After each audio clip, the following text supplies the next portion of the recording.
नमस्कार मंडळी. तर आज आहे नागपंचमी आणि नागपंचमीच्या सर्वात प्रथम तुम्हाला सर्वांना खूप खूप शुभेच्छा. आणि आता आमच्या गावात नागपंचमी कशी साजरी होते तर ह्या सगळ्या गोष्टी मी तुमच्यासोबत शेअर करणार आहे. तर व्हिडिओ नक्की शेवटपर्यंत बघत राहा. खूप छान छान मुवमेंट्स आहे बघण्यासारखे आहेत. तर नक्की शेवटपर्यंत बघत राहा आपला व्हिडिओ.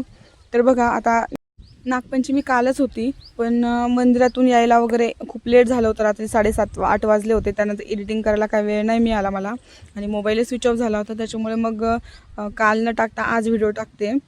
तर सकाळ सकाळी मस्त भाकरी करायला घेतल्या होत्या चुलीवर.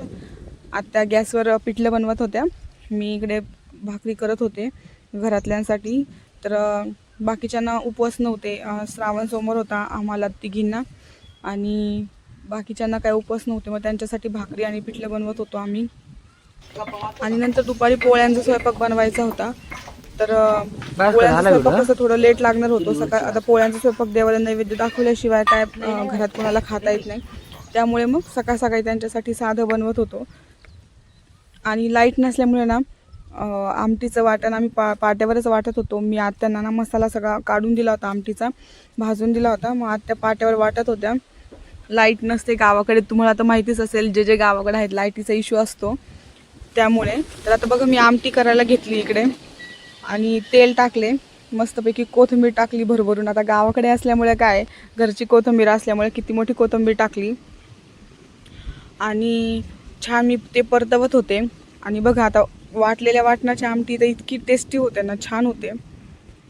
आणि इकडे बघा, आता आमचे कॅमेरामन जरा समजून घ्या तुम्ही, कॅमेरामॅनला सवय नाही व्हिडिओ वगैरे शूट करायची.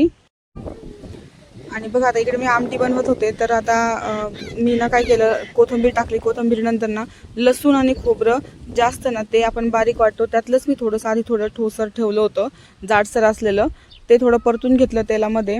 आणि त्यानंतर मग लसूण, आलं, खोबरं ह्याचं वाटण टाकलं, बारीक पेस्ट केलेलं. त्याच्यानंतर भाजलेला कांदा, कोथिंबीर आणि आपलं हिरवी मिरची हे टाकलं, वाटून घेतलेलं. ते मस्तपैकी हे केलं, परतून घेतलं चांगलं. आणि त्यानंतर जे डाळ होती जी शिजवलेली होती पोळ्यांसाठी, तर ती डाळ वाटून घेतलेली होती, ती परतून घेतली. हे सगळं छान परतून घेतलं.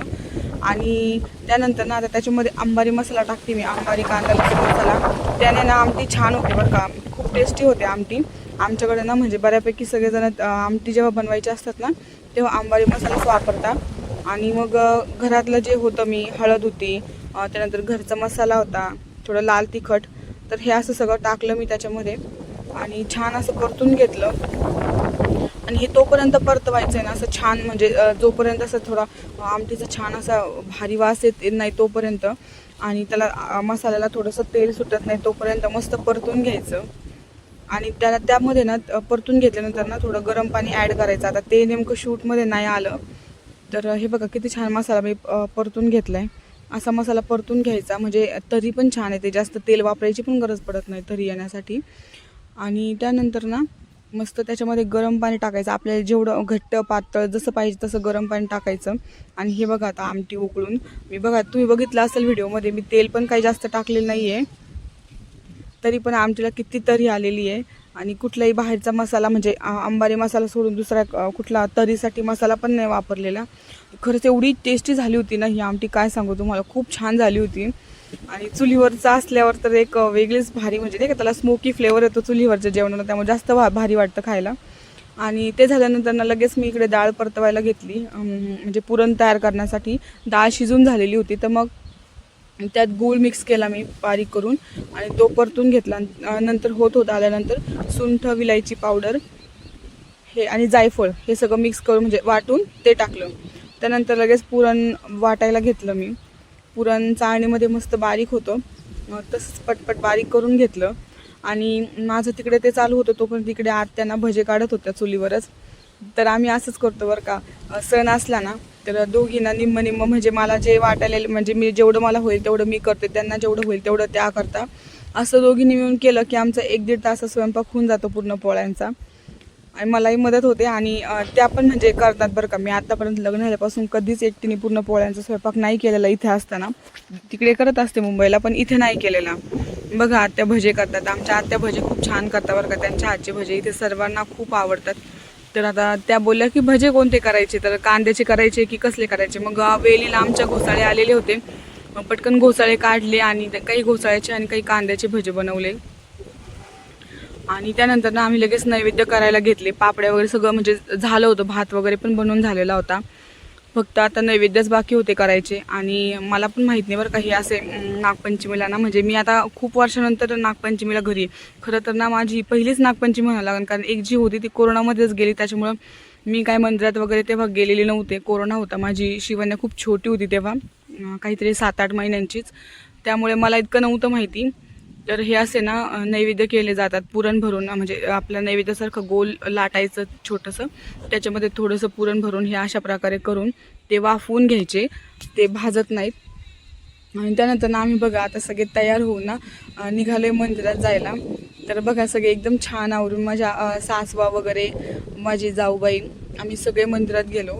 तर आता आमच्याकडे अशी प्रथा आहे की गावातले सगळे देव, म्हणजे जेवढे काही देव असतात ना गावामध्ये, तेवढ्या सगळ्या देवांना नागपंचमीच्या दिवशी, संक्रांतीच्या दिवशी, मला वाटतं वटपौर्णिमेला पण, तर सगळ्या म्हणजे देवांच्या दिवशी सगळ्यांना, सगळ्या सणांच्या दिवशी सगळ्या देवांना जाऊन पूजा केली जाते मस्त.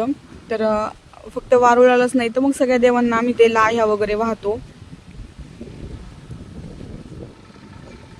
तर अशा प्रकारे आमची पूजा करून झाली होती. त्यानंतर आम्ही गेलो मंदिराकडे.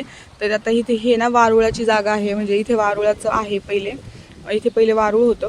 तर मग इथे आम्ही अशी पूजा करत होतो. तर आता ही पूजा ना मी फर्स्ट टाईमच करत होते लग्नानंतर. मग मला ना सगळे सांगत होते की असं कर तसं कर. तर आम्ही ना 5 दगडं घेतले होते, प्रत्येकीने 5-5 दगडं घेऊन ते तिथे ठेवले. आणि त्यानंतर मग त्याच्यावर पाणी वगैरे टाकून, त्याच्यावर हळद कुंकू टाकून, लाह्या वाहून, आणि प्रत्येक दगडांपुढे एक नैवेद्य, अशी आमच्याकडे प्रथा आहे. तर आता बघा सगळ्यांकडे कशा रीती वेगळ्या वेगळ्या असतात, सगळ्यांच्या गावाच्या पद्धती वेगळ्या असतात सगळे सण साजरे करायच्या. तर आमच्या गावाकडे ही पूर्वीपासून चालत आलेली प्रथा आहे. आम्ही अशाच प्रकारे पूजा करतो. आणि खूप छान वाटलं बरं का आम्हाला अशा प्रकारे सगळं म्हणजे साजरं होताना, कारण मुंबईला असताना ना ह्या गोष्टींचा आनंद घ्यायला बिलकुल मिळत नाही. तिथे असते ना मी आता, तर मला नागपंचमी म्हणजे असं सण म्हणून वाटलाच नसता. मी मग जाते मंदिरामध्ये, सणाच्या दिवशी जात असते, देवाचं दर्शन वगैरे घेते, घरात पूजा पण छान करते.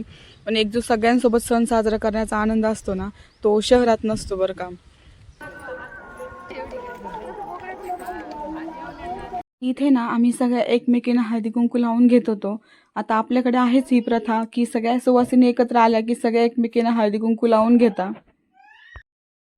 आणि तुमच्याकडे कशी नागपंचमी साजरी करता मला नक्की कमेंट करून सांगा बरं का, की तुमच्याकडे म्हणजे तुम्ही कुठल्या ठिकाणावरून माझा व्हिडिओ बघताय, तुमच्याकडे कशी नागपंचमी साजरी केली जाते, तर हे पण मला कळवा. आणि आमच्याकडे जसं करतात तसं तुमच्याकडे पण करता का मला हे पण सांगा. माझ्या माहेरी नाही करत बरं का, माहेरी नसतं असं, पण सासरी ह्या अशीच पूजा असते. आणि हे आहे आमच्या गावातलं आमचं कुलदैवत, म्हणजे खंडोबाचं मंदिर. तर आम्ही सगळे ना ह्या मंदिरातच, म्हणजे आमच्याकडे जागरण वगैरे जे काही असतं, तर आम्हाला ह्याच देवाला जायचं असतं. म्हणजे बाकीचे जसं जेजुरीला जातात ना, कुणी कुणी जेजुरीला जातं, मग जेजुरीवरून आल्यावर जागरण घालतं, तसं आम्ही आमच्याच गावातल्या खंडोबाला, म्हणजे कुलदैवत आहे आमचं, आम्ही ह्याच खंडोबाला जाऊन आल्यावर तिथेच जागरण घालतो. आणि आजच्या दिवशी ना ह्या सगळ्या बायका एकत्र जेव्हा येतात ना, तर मस्तपैकी असा हा फेर घालतात आणि फेर घालून ना गाणे म्हणतात आणि त्याचा आनंद घेतात.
आता इथे बघा माझ्या सासूबाई आणि माझ्या ह्या म्हणजे मावशी बरं का, या माझ्या आई लागतात.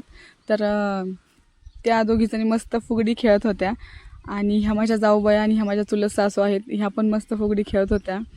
आणि म्हणजे सगळ्यांना इतक्या छान आनंद घेत होत्या ह्या वातावरणाचा. सगळ्या म्हणजे इतक्या घरात दिवसभर प्रत्येक स्त्री थकलेली असते बरं का, दिवसभर पोळ्यांचा स्वयंपाक वगैरे करून. पण इथं आल्यानंतर ना सगळा थकवा दूर होतो. आणि आता इथे मी आणि माझ्या जाऊबाई मस्त फुगडी घालतोय. तर फुगडी ना मी म्हणजे बऱ्याच वर्षानंतर घालत असेल. मी फुगडी कधी घातलेलीच नव्हती बऱ्यापैकी, लग्नाच्या आधीच खेळलेली असेल, कधी खेळली असेल तर.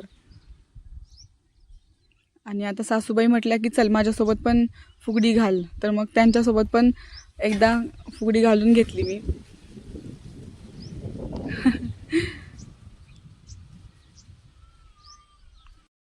ह्या आहे आमच्या ज्योतिताई. तर ह्या खूप छान आहेत बरं का स्वभावाने. आणि काय ना जेव्हा पण भेटतात ना सर्वांसोबत ना एकदम हसून खेळूनच बोलतात.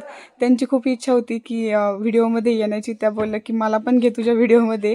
तर मग त्यांच्यासोबत पण एक व्हिडिओ घेतला मी. आता घराजवळ येताना ना परत आमच्या घराजवळ एक रेणुका मातेचं मंदिर आहे. तिथे आल्यानंतर ना माझ्या काही चुलत जावा आणि म्हणजे सासवा भेटल्या. तर मग त्या बोलल्या की आमच्यासोबत पण फेर घाल म्हणून. तर मग परत एकदा आम्ही फेर मारला. तिथल्या आता ह्या तिकडच्या मंदिरात नव्हत्या भेटल्या आम्हाला, त्यामुळे मग इथे आल्यानंतर ह्यांच्यासोबत परत फेर घेतला आम्ही. आणि घरी येऊपर्यंत ना अंधार पडला होता आणि लाईटही नव्हती. त्यामुळे बघा आता पोळ्या गरम गरम पोळ्या करायच्या बाकी होत्या. आम्ही काही करून गेलो होतो, पण आमच्यासाठी गरम केल्या आणि बसले जेवायला. आता जेवायला बसले. कसा वाटला नक्की कमेंट करून सांगा. आणि आपल्या छान छान व्हिडिओ बघण्यासाठी जेवण करणारे युट्यूब चॅनलला, फेसबुकला आणि इंस्टाला कसा वाटला सबस्क्राईब करा, फॉलो करा, सांगा. आणि आपले असे व्हिडिओ बघण्यासाठी माझ्या चॅनलला सबस्क्राईब नक्की करा. माझ्यासोबत भेटूया पुढच्या व्हिडिओमध्ये. Bye bye.